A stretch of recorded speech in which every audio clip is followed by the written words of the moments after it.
이 시간에는 하나님의 뜻 분별 첫 번째 시간으로 말씀의 원리를 찾아라 하는 제목으로 하나님 말씀 증거하도록 하겠습니다. 우리가 특별 새벽 기도회를 통해서 주께서 길을 만드시리라 하는 주제를 가지고 은혜를 나누었습니다. 하나님께서 길을 만드신다. 그리고 우리가 그 길을 걸어간다. 이것은 하나님께서 인도하신다라는 것과 관련이 있습니다. 그런데 하나님께서 우리를 언제, 어떻게, 어디로 인도하시느냐는 하나님의 뜻과 또 관련이 있습니다. 그래서 우리는 하나님의 뜻을 잘 분별해야 하고 순종해야 합니다. 하나님께서 길을 만드시고 우리가 길을 걸어가고 하나님이 인도해 주시고 우리는 인도함을 받고 그리고 하나님의 뜻을 찾고 하나님의 뜻에 순종하고 사는 것, 이게 모두가 다 연결이 되어 있습니다. 우리가 어떻게 인생의 여정과 신앙의 여정의 길을 잘 걸어갈까? 하나님의 인도하심을 잘 따라갈 수 있을까? 그러려면 하나님의 뜻을 우리가 알 수 있어야 됩니다. 그 하나님의 뜻을 잘 분별하고 순종할 때 우리는 후회 없고 보람되고 기쁘고 감사한 삶을 살아갈 수가 있습니다. 하나님의 뜻을 어떻게 분별할 수가 있을까요? 하나님의 뜻은 어떻게 해야 찾을 수가 있는 것일까요? 보통 네 가지의 방법이 있는데 앞으로 하나씩 살펴보도록 하겠습니다. 오늘은 첫 번째 시간으로 말씀의 원리를 찾는 것입니다. 하나님께서 하나님의 뜻을 어떻게 알려주셨냐면 구약시대에는 직접 음성을 통해서 알려주시기도 했습니다. 사람들의 귀에 하나님의 음성이 들리는 겁니다. 또 하나님께서 꿈을 통해서도 하나님의 뜻을 말씀해 주셨습니다. 또 선지자들의 예언을 통해서도 하나님의 뜻을 알려주셨습니다. 또한 불기둥과 구름기둥과 자연 현상과 같은 특별한 그런 현상을 통해서 하나님의 뜻을 알려주시기도 했습니다. 그런데 이런 방법들은 어떤 구체적인 상황 속에서 특별한 문제들이 일어났거나 실제적인 정황들을 해결하시는 방법으로 하나님께서 하나님의 뜻을 보여주셨던 겁니다. 이게 보편적인 방법은 아니었지요. 객관적인 방법은 아니었습니다. 하나님께서 하나님의 뜻을 가장 확실하게 보편적으로 객관적으로 말씀해 주시는 것은 하나님의 말씀을 기록하게 하시는 것이었습니다. 기록된 하나님의 말씀을 읽게 하시고 보게 하시고 듣게 하셨던 겁니다. 출애굽기 17장 14절과 여호수아 1장 8절 말씀 같이 봉독해 보겠습니다. 시작. 여호와께서 모세에게 이르시되 이것을 책에 기록하여 기념하게 하고 여호수아의 귀에 외워 들리라. 내가 아말렉을 없이 하여 천하에서 기억도 못하게 하리라. 이 율법책을 내 입에서 떠나지 말게 하며 주야로 그것을 묵상하여 그 안에 기록된 대로 다 지켜 행하라. 그리하면 내 길이 평탄하게 될 것이며 네가 형통하리라. 아멘. 왜 하나님께서는 하나님의 말씀을 기록하게 하셨을까요? 그 기록된, 돌에 기록됐든지 책에 기록된 그 기록된 말씀을 보라고 말씀하실까요? 사실 하나님의 음성이 직접 내 귀에 들리거나 아니면 꿈에서 내가 하나님을 뵙거나 아니면 어떤 특별한 예언을 듣거나 아니면 내 주변에서 이상한 자연현상들이 일어나서 내가 그것을 목격하게 되거나 이런 방법이 훨씬 더 하나님을 생생하게 경험하고 직접 체험하고 특별한 의미로 남는 그런 하나님의 그 경험이 되지 않을까요? 그런 방법을 통해서 더 하나님의 뜻을 발견할 수가 있지 않겠습니까? 하지만 하나님의 음성이 사람들의 귀에 들렸다고 해도 만약에 100명이 모여있는 자리에 하나님의 음성이 다 같이 들렸다고 했을 때에 그 음성이 들리는 동안은 하나님의 뜻을 내가 알기도 하고 깨닫게 되겠지만 그 음성이 이제 들리는 게 끝나고 나서는 아마 누구는 하나님께서 이렇게 말씀하셨다 하고 누구는 하나님께서 저렇게 말씀하셨다라고 하고 그 하나님의 음성이 통일되어 있지가 않을 것입니다. 그리고 뭐 꿈이든지 음성이든지 뭐 예언이든지 자연현상 등은 개인적인 어떤 상황 속에서 혹은 뭐 일부의 공동체가 처해져 있는 특별한 상황 속에서 주셨다는 말씀이지 이게 모든 사람들에게 객관적으로 주어지는 말씀은 아닌 것입니다. 왜 하나님께서 기록하라고 말씀을 하시냐면 하나님의 뜻을 기록해 놓아라 라고 말씀하시냐면 시대가 바뀌어도 세대가 흘러가도 사람들이 바뀌어도 하나님의 뜻이 정확하게 후대에 보존되게 하시기 위함이었습니다. 즉 1.1획도 틀리지 아니하고 계속해서 역사 속에서 하나님의 뜻이 확실하게 전해질 수 있게 하시기 위함이었던 겁니다. 그런데 이렇게 하나님께서 기록하라, 그 기록된 말씀을 읽고 보아라 라고 하셨음에도 불구하고 사람들이 기록된 말씀을 읽지를 않습니다. 그리고 무슨 하나님의 뜻이 기록되어 있는지조차도 관심이 없습니다. 그 내용이 어렵다, 뭐 시간이 없다, 바쁘다는 핑계로 이 기록된 말씀을 보려고 하지는 않습니다.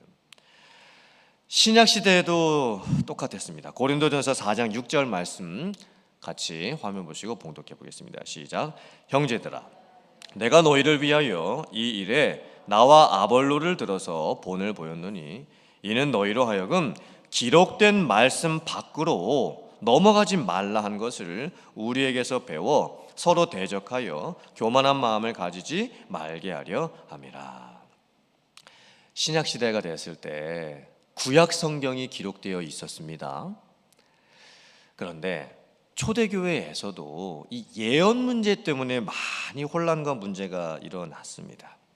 예언을 받았다라는 거죠. 하나님께서 나에게 이렇게 말씀하셨다. 또 다른 사람은 하나님이 나에게 또 이렇게 또 말씀하셨다라고 하면서 하나님의 뜻을 찾으려고 하는 시도들이 많이 있었습니다. 그래서 문제가 많이 생겼죠. 그때 바울 사도가 가장 근본적인 하나님의 뜻을 찾는 원리에 대해서 말씀합니다. 무엇 밖으로 넘어가지 말아라? 기록된 말씀 밖으로 넘어가지 말아라. 글로 남겨져 있는 이 책에 기록되어 있는 이 하나님의 말씀을 통해서 충분히 하나님의 뜻을 알려주셨고 이미 역사 속에서 기록되어졌고 보존되어 왔던 이 하나님의 기록된 말씀 속에서도 충분히 하나님의 뜻을 찾을 수 있다라고 하는 권면입니다. 근데 아마도 오늘날에도 만약에 하나님께서 음성으로 직접 하나님의 뜻을 알려주시겠다라고 하셨다고 한다면 아마 어떻게 될까요? 아마 이 자리에 하나님의 음성을 듣고 싶어서 지금 이렇게 많이 모여주신 여러분들보다 훨씬 더 많은 성도님들이 나오셨겠죠. 아니, 아마 이 지역에 살고 있는 다른 교회를 다니고 있는 수많은 성도들이 아마 다 우리 교회를 아마 찾아왔을 겁니다. 하나님의 음성을 한번 들어보고 싶어서. 즉 우리는 자꾸 신비한 방법으로 하나님의 그 뜻을 찾으려고 하죠. 음성이든 꿈이든 예언이든 자연현상과 같은 독특한 방법을 통해서 하나님의 뜻을 찾으려고 합니다. 하지만 하나님의 뜻은 기록된 말씀에 다 있습니다.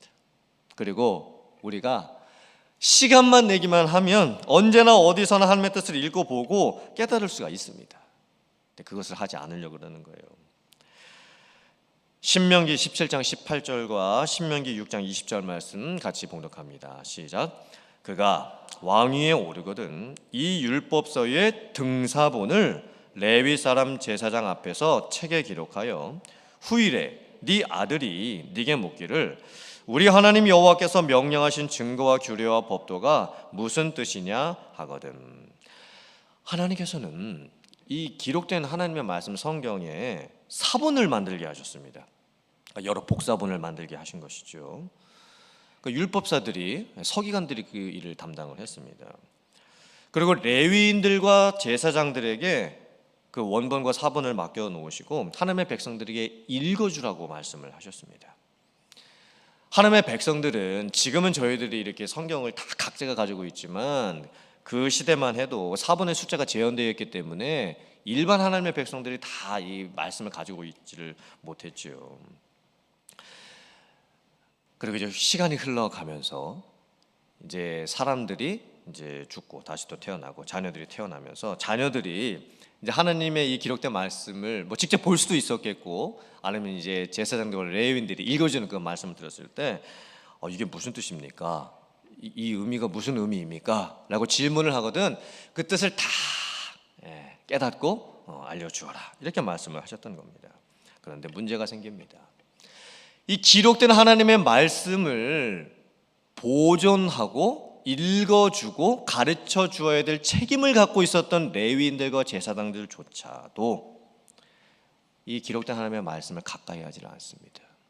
그리고 나중에는 역사가 흘러가면서 이 기록된 이 율법의 말씀 이게 어디에 보관되어 있는지조차도 모릅니다. 그게 오랜 시간 동안 반복이 됩니다. 그때 하나님의 백성들은 영적인 암흑기로 빠져들기 시작을 합니다. 기록된 하나님의 말씀조차도 읽지도 않고 보지도 못하고 듣지도 못한 시대가 오랫동안 반복됩니다. 심각한 영적인 황폐화가 찾아왔습니다. 열왕기하 22장 8절과 느헤미야 8장 8절 말씀 같이 봉독합니다. 시작. 대제사장 힐기야가 서기관 사반에게 이르되 내가 여호와의 성전에서 율법책을 발견하였노라 하고 힐기야가 그 책을 사반에게 주니 사반이 읽으니라. 하나님의 율법책을 낭독하고 그 뜻을 해석하여 백성에게 그 낭독하는 것을 다 깨닫게 하니. 이 기록된 하나님의 말씀이 어디에 보관되어 있지도 못한 그걸 알지도 못하는 시대가 오랫동안 흘러갑니다. 영적인 암흑기가 계속 이어집니다. 그런데 요시야 왕의 시대가 되었을 때 요시야 왕이 성전 수리를 하다가 성전 어딘가에다 이게 보관되어 있었던 율법책을 발견하게 됩니다. 그리고 그것을 읽게 합니다. 그때 깨닫는 거예요. 우리가 하나님의 말씀대로 이렇게 살지 못했구나. 회개를 하게 됩니다. 우리가 하나님의 말씀대로 이렇게 살아야 되겠구나라고 결단을 하게 됩니다. 그리고 종교개혁이 일어나는 거예요. 이 기록된 말씀을 다시 찾아서 읽고 보고 듣게 되면서 종교개혁, 영적 부흥 역사가 일어나게 됩니다. 느헤미야 시대도 똑같죠. 바벨론으로 70년 포로로 끌려갔습니다. 포로로 끌려가서 하나님의 말씀을 읽지도 못하고 보지도 못하고 듣지도 못합니다. 그게 무려 70년이었습니다. 포로 귀환을 하죠. 그리고 느헤미야 그리고 또 에스라가 가장 먼저 했던 게 무엇입니까? 말씀을 읽어주는 거예요. 하나님의 백성들이 그냥 누군가가 읽어주었던 그러니까 성경 봉독을 한 거예요. 성경 봉독, 설교한 게 아니라. 그때 하나님의 백성들의 반응이 어땠을까요? 꿇어 엎드립니다. 그리고 손을 들고 아멘, 아멘 합니다. 눈에서는 은혜 받고 눈물이 흘러내립니다. 새벽 해가 뜰 때부터 그럼 한 5시, 6시 됐겠죠. 새벽 해가 뜰 때부터 시작해서 낮 12시까지 정오까지 약 6시간 동안을 하나님의 말씀을 읽어주는 것을 그냥 들은 거예요. 듣기만 해도 은혜가 됩니다. 누군가가 그냥 읽어주는 말씀을 듣는데 은혜가 차오릅니다. 감동이 되고 눈물이 흘러나는 거예요. 하나님의 뜻은 기록된 성경 안에 다 있습니다. 원리가 다 담겨져 있습니다. 물론 이 성경 말씀에 나 자신을 향한 구체적인 뜻이 담겨져 있지는 않습니다. 내가 집을 여기다 사야 될지 저기다 사야 될지, 내 자녀의 대학을 이 대학을 보내야 될지 저 대학을 보내야 될지, 내가 안경테를 금테를 해야 될지 뿔테를 해야 될지, 이런 구체적인 상황에 관련된 뜻은 담겨져 있지가 않죠. 하지만 일반적인 원리는 다 담겨져 있습니다. 오늘 성경 말씀, 항상 기뻐하라, 쉬지 말고 기도하라, 범사에 감사하라, 이것이 너희를 향한 하나님의 뜻이니라. 너무나 명확하게 하나님의 말씀의 원리를 가르쳐주고 있습니다. 우상숭배하지 말아라, 내 부모를 공경해라, 원수를 사랑해라, 내 보물을 땅에 쌓아두지 말아라. 이 모든 말씀들이 원리죠, 원리. 우리가 어떻게 살아가야 될지, 삶에 필요한 모든 원리들이 담겨져 있습니다. 또 우리는 성경에 나와 있는 여러 가지 인물들과 사건을 보면서 아담을 보며 우리는 죄가 무엇인지를 깨닫고 내 인생의 목적과 방향이 무엇인지를 깨닫게 됩니다. 하나님이 나를 왜 만드셨는지, 나는 왜 살고 있는지 깨닫습니다. 욥의 스토리를 보면서 우리는 고난당할 때 어떻게 인내해야 될지를 깨닫습니다. 다윗의 스토리를 보면서 하나님께서 어떻게 그렇게 목동과 같은 연약한 자를 사용하셔서 왕이 되게 하시는지, 하나님의 주권과 섭리를 깨닫게 됩니다. 예수님의 스토리를 보면서 내 죄가 어떻게 용서받고 내가 구원받게 되는지를 깨닫습니다. 바울의 스토리를 보면서 우리는 어떻게 소명을 받고 사명을 받고 충성된 그런 삶을 살아가야 될지를 깨닫게 되는 겁니다. 이 기록된 말씀 안에 이미 우리가 살기에 충분한 내 삶에 관련된 모든 원리들이 담겨져 있습니다. 그래서 시편 119편 105절은 이렇게 고백을 합니다. 같이 봉독해 보겠습니다. 시작. 주의 말씀은 내 발의 등이요 내 길의 빛이니이다. 아멘. 길이 있어도 만약에 캄캄한 밤이라고 한다면 이 길을 걸어갈 때 그냥 걸어갈 수가 없죠. 한 치 앞도 보이지가 않습니다. 반드시 등이 필요하고 빛이 필요합니다. 이 기록된 말씀이 내 인생의 길을 비춰주는 등입니다. 내가 걸어가야 할 길을 밝혀주는 빛이 됩니다. 우리는 기록된 말씀 속에서 하나님의 뜻을 충분히 찾을 수 있습니다. 그리고 하나님은 원리를 통해서 일하시죠. 원리라고 하는 것은 앞으로 일어날 일들을 어느 정도 예측 가능하게 해줍니다. 불확실한 가운데에서 기준을 잡아주는 것이 바로 원리입니다. 하나님의 뜻을 아는 것, 깨닫는 것, 분별하는 것은 사실 어려운 일이 아닙니다. 너무 간단하고 너무 확실하고 어쩌면 너무 쉬울 수도 있습니다. 기록된 말씀이죠. 이제 새해가 되었습니다. 2023년도가 새롭게 시작되었는데 여러분들께서 이 말씀을 가까이 하시는 삶이 되시기를 주님의 이름으로 축원합니다. 시간을 내셔야 됩니다. 그리고 말씀을 보시길 바랍니다. 암송하시거나 말씀을 읊조릴 수 있으면 더욱 좋지요. 큐티를 할 수 있으면 더 좋을 것입니다. 만약에 다 못하겠다, 나는 정말 시간도 없고 바쁘고 피곤해가 다 못하겠다, 그러면 교회가 함께 약속하고 모여서 예배드리고 또 말씀 듣자라고 하는 그 시간만큼은 꼭 지키실 수 있어야 합니다.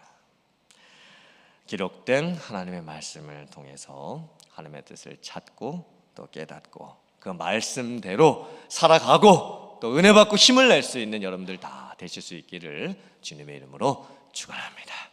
아멘.